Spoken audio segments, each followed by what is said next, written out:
In this discussion video, we will do some practice problems involving horizontal and vertical tangent lines. So I want to look at problem number 5 from worksheet 7, which says find all points on x squared plus y squared equals xy plus 3, where the tangent line is vertical. So first, I want to give you 5 minutes to try this on your own.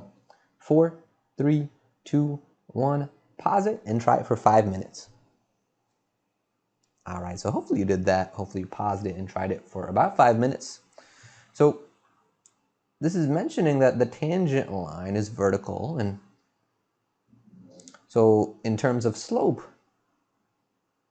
this is saying that the slope of the tangent, let me just write slope of tan line for tangent line. And if I have a line that's vertical, its slope is going to be undefined. So we need the slope of our tangent line to be undefined. And the thing that tells me the slope of the tangent line is going to be the derivative. So we are going to find dy dx and then think about, when is that going to be undefined? So because the y isn't isolated here, let's do this by implicit differentiation. Let's take d dx of both sides. So we'll take d dx of both sides. Okay, so d dx of x squared plus y squared and d dx of xy plus 3. So on the left-hand side, the derivative of x squared is 2x. And we saw d dx of y squared in the previous discussion video. But just to review, because the variables are different, I'm going to have to do chain rule here. First, I deal with the outside thing, which is the power. And the power comes down. And so I get 2y. But then I do the chain rule. And when I take the derivative of the inside thing, the y, I get dy dx. All right. And on the other side, when I do the derivative of xy, that's a product of two things. Let's do product rule. So I'll take the first thing times the derivative of the second, but the derivative of y is dy dx. And then plus the second, plus the y, times the derivative of the first, which is going to be 1. I don't need a dx because the variables are the same. It's an x here and an x here, which means it's a normal derivative. Okay, and then plus the derivative of 3, which is 0. All right, now let's get all the dy dx terms on one side, maybe the left side. So I'll have 2y dy dx, and then minus x dy dx, and let's get all the other terms onto the right side. So let's move 2x to the right. I'll have y minus 2x. Now I can factor out a dy dx. If I factor out a dy dx, I'll be left with 2y minus x. And this equals y minus 2x. And now I can divide to get dy dx equals y minus 2x over that 2y minus x. So we have our derivative. We need to think about when is this thing going to be undefined. And we have a fraction. The fraction is going to be undefined. Remember, we want it to be undefined because the derivative is the slope of the tangent line. And when the slope of the tangent line is undefined, that means our line is vertical. A vertical line has an undefined slope. Okay, so our fraction here is undefined when the denominator equals 0. Okay, so let's set that denominator 2y minus x equal to 0. And this gives us 2y equals x. All right, so, I didn't get a specific number. Like I didn't get something like x equals 5 or y equals 2. I have this equation with two variables. So I'm going to label this equation, equation 1. So to be able to solve for two variables, I need a second equation. And we have a second equation. It was our original equation.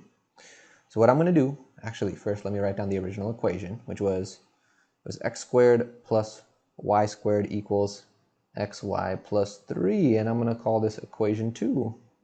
What I have is a system of equations. And there's a few ways I could solve a system of equations, but one way is we can substitute our x equals 2y into the second equation. So let's substitute this into the original equation, which we just wrote down. So doing that, instead of writing x squared, I'll get 2y squared, because x is 2y. Okay, and then plus that y squared, and then equals x times y, but x is 2y. So we get 2y times y plus 3. Okay, so 2y quantity squared is 4y squared, and then plus y squared equals 2y squared plus 3. If we rearrange this and bring 2y squared to the left, we'll get 3y squared equals 3, and then dividing by 3, y squared equals 1. And if I square root both sides, we get y equals plus or minus 1. Okay, so now we know what y can be. It's either positive or negative 1. Okay, so let's consider both. So if y equals 1, to find the x values, I'm going to plug it back in to one of my equations. I need to make sure that when I have y equals 1, the x value satisfies both equations. So okay, I'm going to plug it into both. And in the first equation, let's see, we would just get x equals 2 times 1, which is 2. Okay, if I plug it into the second equation, it's slightly more complicated. We'd have x squared plus 1 squared, which is 1, equals xy, x times 1, which is x, plus 3. Okay, so this I'm going to have to rearrange. I get x squared, subtract x. And then if I subtract 3, we get minus 2 equals 0. And then this factors as x minus 2 times x plus 1 equals 0. And so I get x equals 2 or negative 1. Okay, so when I plugged y equals 1 into the first equation, we just got one x value. And when we plugged y equals 1 into the second equation, we got two x values. So when we have a system of equations like we do here, the answers that we get for x and y, they need to satisfy both equations. So our answers must satisfy both equations. And if y is equal to 1, only x equals 2 satisfied both equations. So this can only be x equals 2. All right, so because of that, I'll put an implication arrow. The point that we get is the x coordinate is 2 and the y coordinate is 1. Okay, so that's the answer that I got if the y coordinate is positive 1. We also need to do it when y equals negative 1. All right, so if y equals negative 1 now, if y equals negative 1, we'll do something similar, plug it into both equations, and it's so similar that I'm going to leave those details for you. I'll just tell you what we end up getting. We end up getting that x equals negative 2 is the only value that will satisfy both of those equations. Okay, so overall here, our point is x is negative 2 and the y coordinate is negative 1.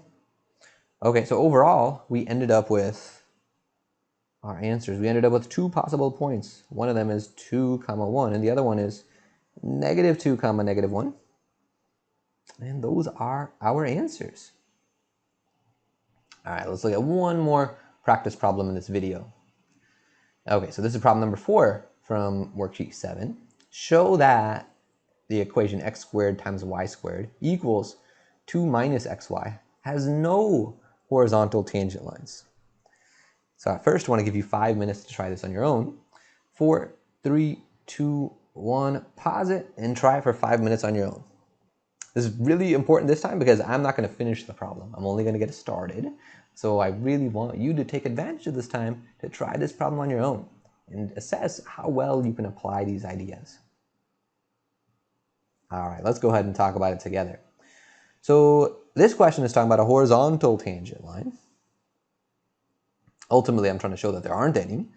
For a horizontal tangent line, we would need the slope of the tangent line to be equal to 0.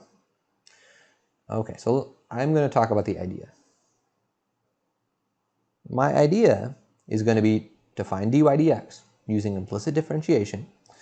And once we do, we can set dy dx to be equal to 0, because that'll tell us when the slope of our tangent line equals 0. And we will then show this leads to no solutions.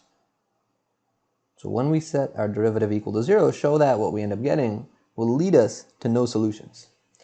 Okay, so those details of taking that derivative, setting it equal to 0, I'm going to leave those for you, because that's going to be really, really great practice.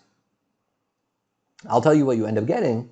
When you set it equal to 0 and you simplify and some stuff, you will get two possibilities. Either you'll get y equals 0, or that x times y equals negative 1/2. Okay, so you get y equals 0, and then comma, or xy equals negative 1/2. So what you'll need to do is show that both will give us no solution. So that I'm going to leave for you.